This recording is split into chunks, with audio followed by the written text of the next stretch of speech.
Hello everyone, my name is Nikhita Joshi, and I'm a PhD student at the University of Waterloo.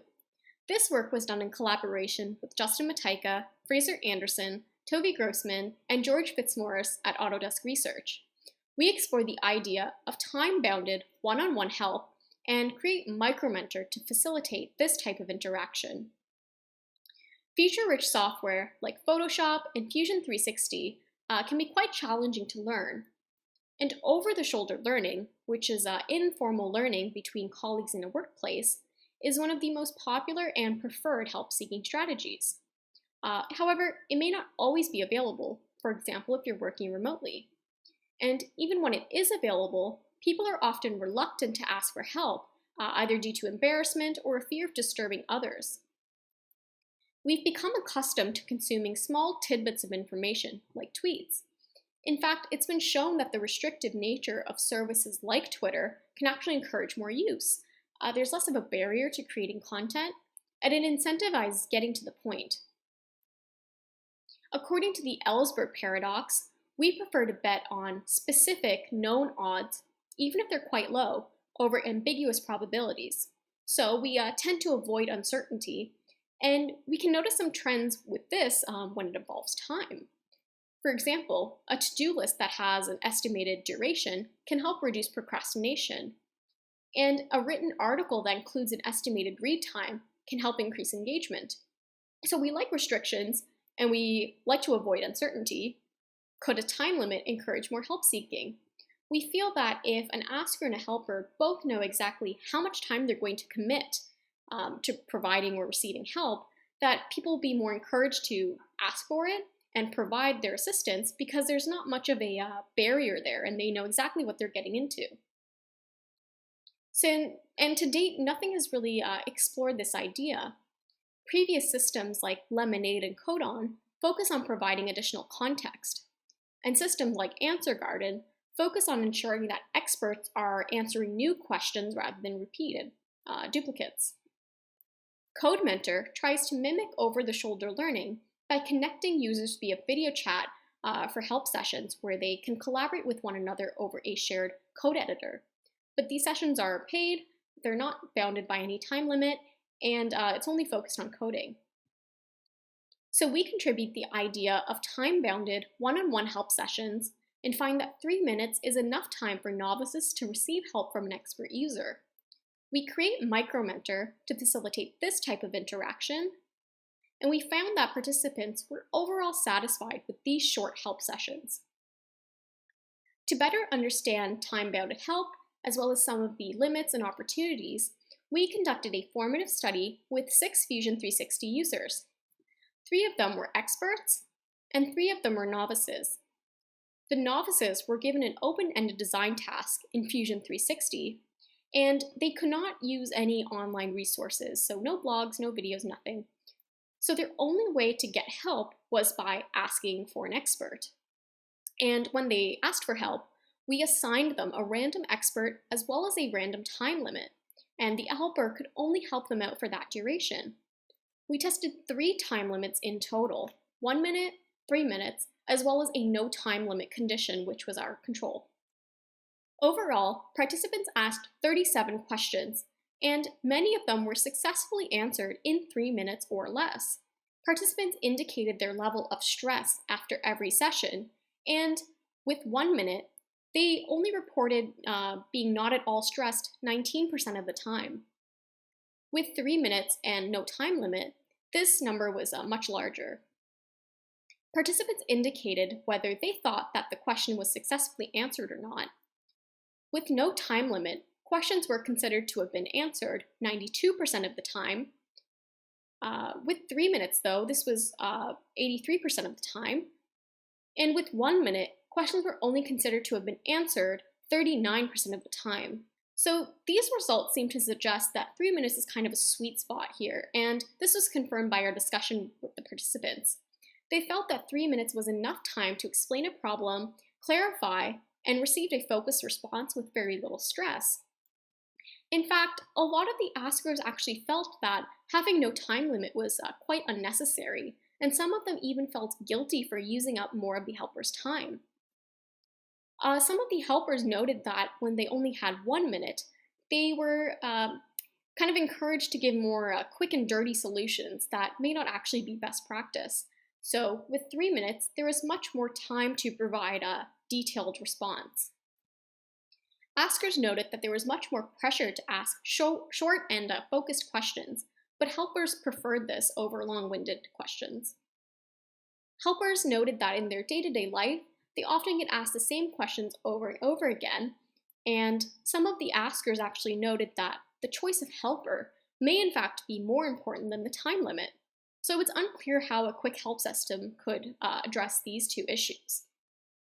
Using our results, as well as findings from previous work, we put together a set of design guidelines for future developers and designers.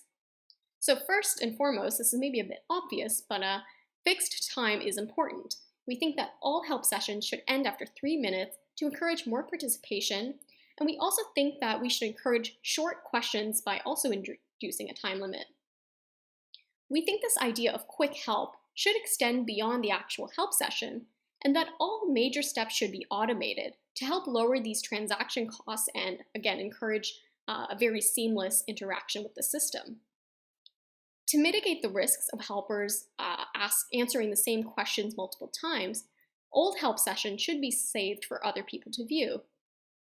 And finally, previous work shows the importance of using context, and we feel that this is especially true when it involves time-bounded help.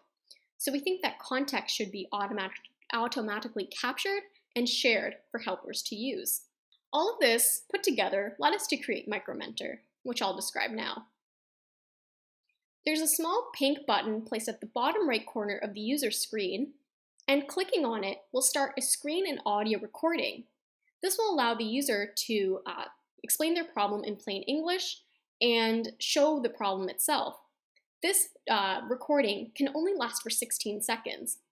This information is automatically attached to the help session or to the help request and transcribed to save time with typing.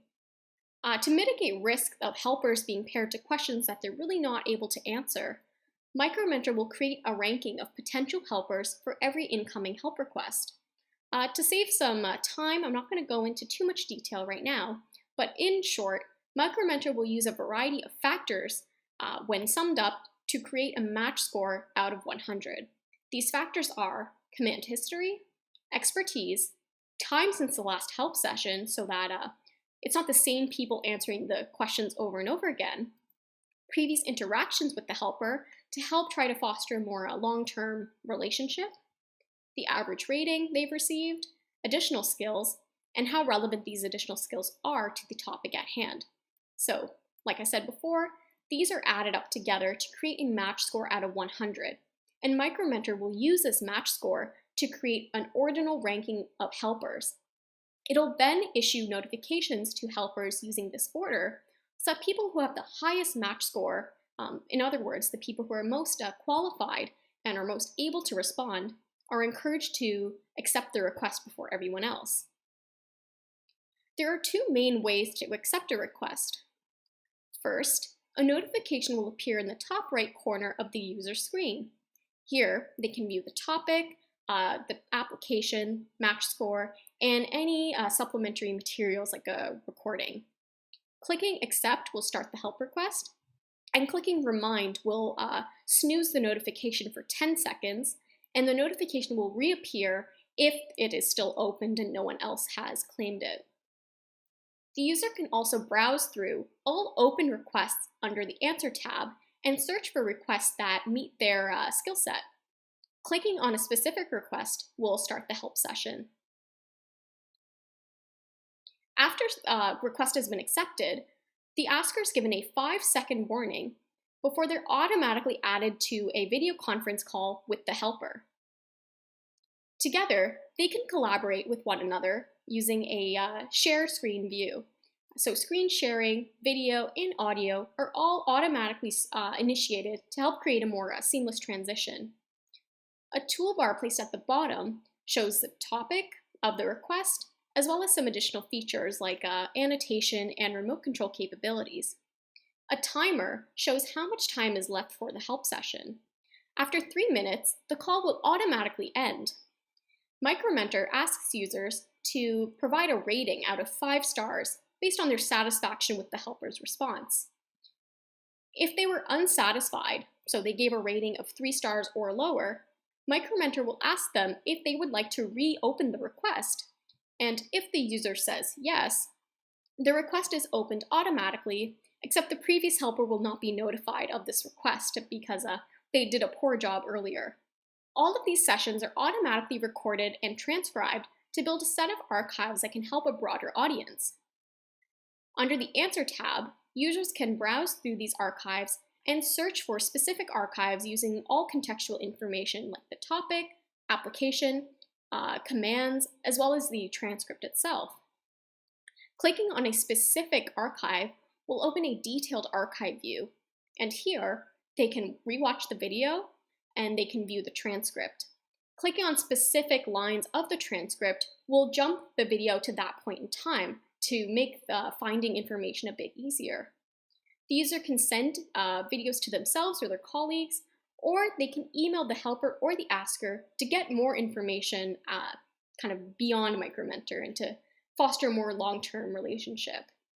We evaluate MicroMentor using a similar approach as before. However, we had 4 helpers, which were Fusion 360 experts, and 8 askers, which were novices. We tested 2 conditions in this study. The first was using online resources, and the next was using MicroMentor. Like before, the askers were given an open-ended design task in Fusion 360. With the online resources condition, all help was independent, so they did not have access to a helper, and they could use basically whatever resource was available online, like blog post, video, whatever they preferred. With MicroMentor, all help was targeted towards the helpers, and the helpers could only respond to these requests through MicroMentor. Overall, there were 40 help requests with MicroMentor, and here's what the average request looked like. After the asker posted a question, it usually took 30 seconds before a helper accepted it. 5 seconds later, they both joined the video call, and then the average video call lasted a little over 2 minutes.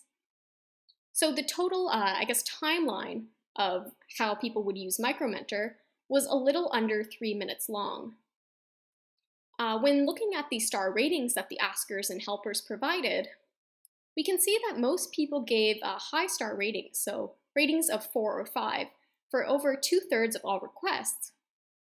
So from all of this, it seems like MicroMentor was easy to use, useful, and a lot of the participants preferred using MicroMentor over traditional help resources.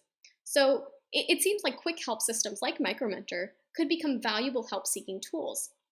There are many other avenues for future work, and we discuss a few right now. First, it's unclear how quick help sessions could turn into a more long-term relationship. So how can we help do that? There are also many other approaches for matching helpers to questions, as well as routing questions in general. For example, there's different ways of triaging questions and things like that that we have yet to explore. It's also unclear how to support different types of helpers.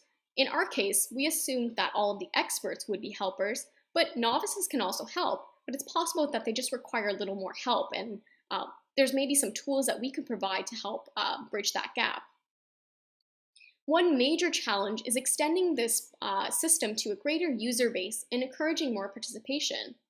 Right now, MicroMentor will give a point to users every time they accept a request, but additional incentives would be beneficial here, and additional gamifications may be beneficial too.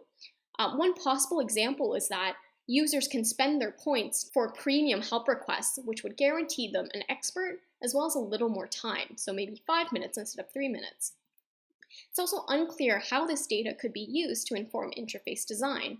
So for example, if MicroMentor notices that there are a lot of questions that have the same tools involved, it could aggregate this information and send it off to developers who can then improve it and release out a patch for a future software update or something like that. So in short, we create and evaluate MicroMentor, an on-demand system that connects users via video chat for short 3-minute help sessions. Thank you so much for listening.